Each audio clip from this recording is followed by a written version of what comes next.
Halo sahabat YouTuber dimanapun Anda berada.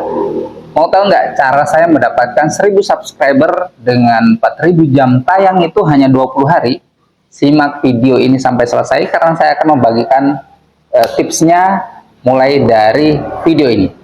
Yuk kita bahas sama-sama.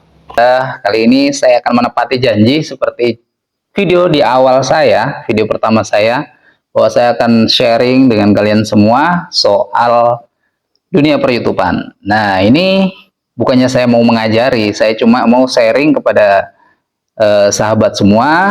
Mudah-mudahan dengan sharing ini nanti kita bisa sukses semua di dunia YouTube ya. Karena banyak sekali yang ingin menjadi YouTuber, cuma pada saat ini belum bisa tercapai. Kenapa? Belum bisa memenuhi syarat monetisasi.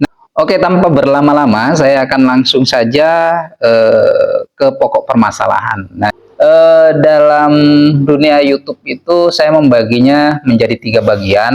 Yang pertama, step pertama itu yaitu perencanaan, yang kedua pembuatan channel, dan yang ketiga eksekusi pembuatan video. Nah, kita mulai dari awal. Mungkin ini video agak panjang ya, jadi mungkin agak membosankan, tapi nggak apa-apa lah. Saya akan sharing walaupun membosankan supaya kita semua bisa monetisasi bersamaan. Oke? Jadi pada step awal saya itu menentukan format channel dulu. Jadi ketika kita mau membuat channel YouTube itu kita harus menentukan dulu formatnya seperti apa. Nah, jadi di YouTube itu ada 2 format, yaitu video panjang dan video short. Oke?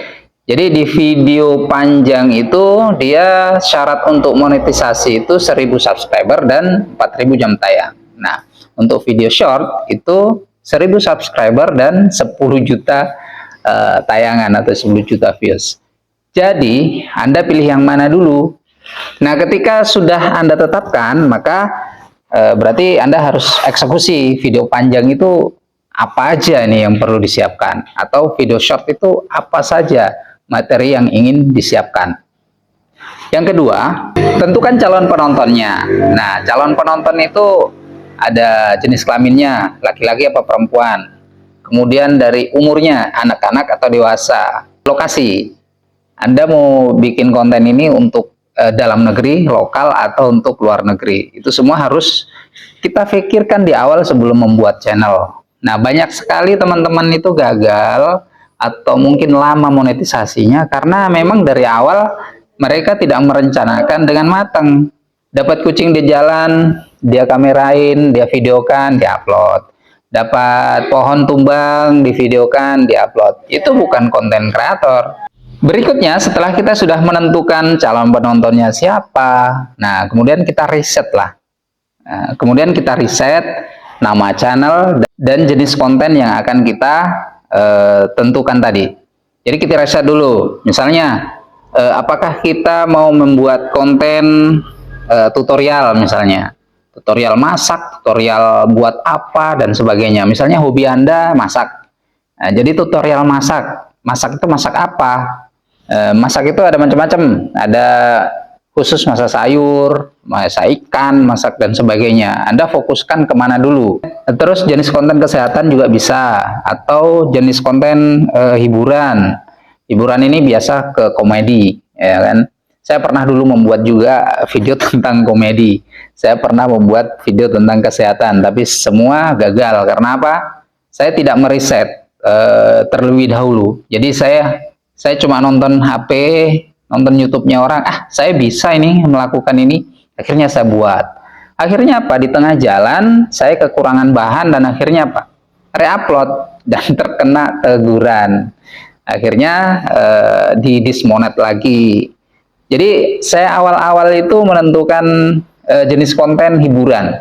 Awal saya dari 2019 ya, itu mulai dari konten hiburan. Itu 3 bulan saya sudah bisa monetisasi. Akan tetapi saya kehabisan bahan karena saya tidak riset kemampuan saya seperti apa di konten tersebut. Jadi ketika di tengah jalan kehabisan bahan, ya akhirnya apa? Reupload. Nah, reupload akhirnya terkena juga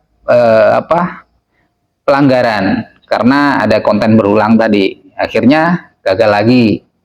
Dan kemudian Kedua, saya rubah lagi ke konten kesehatan.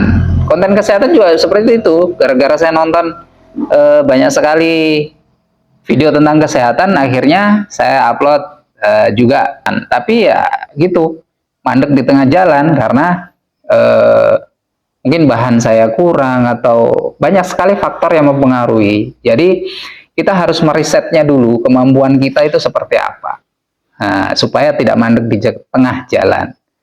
Dan saya juga akhirnya saya membuat video tentang keseharian karena saya petani sawit, makanya saya membuat konten tentang petani sawit. Jadi saran saya yaitu membuat konten yang sesuai dengan passion Anda lah, atau hobi Anda. Jadi ketika di tengah jalan tidak kehabisan bahan untuk konten tadi. Kemudian yang terakhir, meriset kemampuan kita. Artinya begini, ketika kita sudah menentukan jenis konten kita misalnya hiburan, kesehatan, atau kecantikan misalnya, kita riset kemampuan kita itu seperti apa. Jadi kita minimal membuat judul 30 judul. Buat 30 judul, jangan dulu video, judul aja dulu. Jadi kita buat 30 judul. Ketika kita bisa membuat 30 judul tanpa kesusahan atau tanpa kewalahan membuat judul tadi, berarti artinya kita memang sudah mampu di konten tersebut, jenis konten tersebut. Jadi kalau 1 sampai 5 itu saya rasa tidak ada masalah, karena membuat judul 5 judul itu gampang.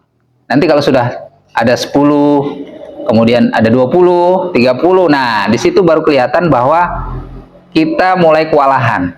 Nah, apalagi kalau kita tidak menguasai konten tersebut, pasti kewalahan.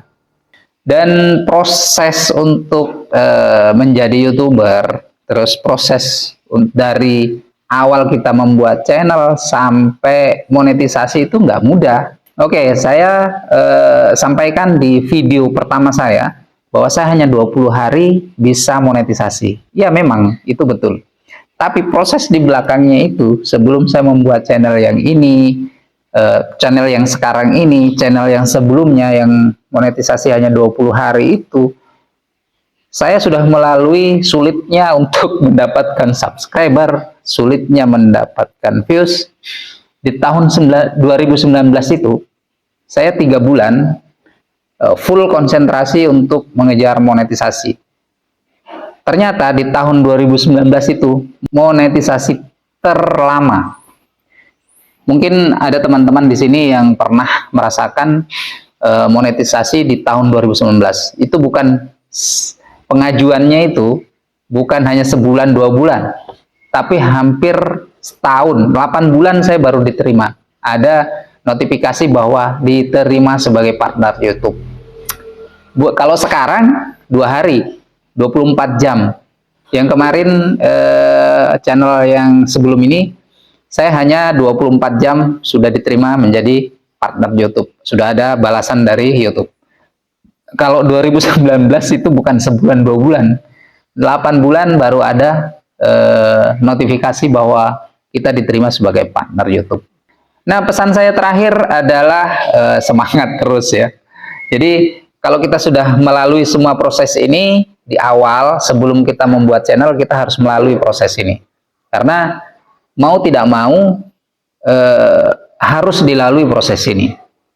Oke, sekarang mungkin Anda sudah punya channel, mungkin sudah ada ratusan subscribernya, atau sudah punya jam tayang setengahnya lah. Anda pasti akan kewalahan ketika Anda tidak melakukan apa yang saya sampaikan ini. Anda syukur upload, ketemu apa di-upload, ketemu ini di-upload, itu akan merusak algoritma daripada channel Anda. Jadi untuk step pertama kita cukupkan sampai di sini, kita jumpa lagi di step kedua.